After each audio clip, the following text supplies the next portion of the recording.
Hi friends, welcome to my smart shop channel. ఈరోజు మన product వచ్చేసి మ్యాప్ పజిల్. ఇది ఒక ఇండియా మ్యాప్ ఫ్రెండ్స్. ఇప్పుడు ఓపెన్ చేసి చూద్దాం. జనరల్గా ఇది చిన్నపిల్లలకి బాగా యూజ్ అయ్యే ప్రోడక్ట్స్. స్కూల్కి వెళ్ళినా కూడా చాలా వరకు ఏమీ నేర్చుకోకుండా వస్తారు. అలాంటిది ఇదే మనకి ఇంట్లో ఉంటే వాళ్ళకి ఈజీగా అర్థమయ్యేలా ఎక్స్ప్లెయిన్. ఈ ఖాళీ ప్లేస్లో ఇక్కడ ఉన్న స్టేట్స్ అన్ని ఫిట్ చేస్తే వాళ్ళకి ఈజీగా ఎక్స్ప్లెయిన్ చేయొచ్చు. ఈవెన్ వాళ్ళకి కూడా తెలియపోయినా ఇక్కడ మనకు మాన్యువల్గా ఇచ్చారు ఇండియా మ్యాప్. ఇది చూసి వాళ్ళకి ఇందులో అప్లై చేయొచ్చు. ఇప్పుడు ఎలాగో అది మీకు చూపిస్తాను.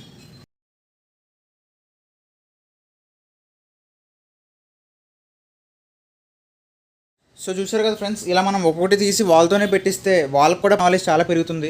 స్కూల్లో బట్టి చదివే కన్నా ఇలా ఒక్కొక్కటి వాళ్ళే పెట్టుకుంటే స్టేట్స్ని ఈజీగా ఫైన్ చేయగలుగుతారు. స్టేట్ క్యాపిటల్స్ కూడా మనకి స్టిక్కర్స్ ఇవ్వడం జరిగింది. వాళ్ళు ఈజీగా స్టేట్ అండ్ క్యాపిటల్ కూడా ఫైన్ చేయగలరు. ఈ ప్రోడక్ట్ అనే కాదు ఫ్రెండ్స్, మన ఈమార్ట్ స్మార్ట్ షాప్లో దొరికే ఏ ప్రోడక్ట్ అయినా కూడా చాలా తక్కువ ప్రైస్కి అయితే లభిస్తుంది. మీరు ఎక్కడైనా కనుక్కోండి, యూమార్ట్లో కొనుక్కోండి. ఎందుకంటే మన షాప్లో ప్రైజెస్ అంత రీజనబుల్గా ఉంటాయి. సో మీరు వెంటనే మీ నియర్ బై ఈమార్ట్ స్మార్ట్ షాప్ని నేడే సంప్రదించండి.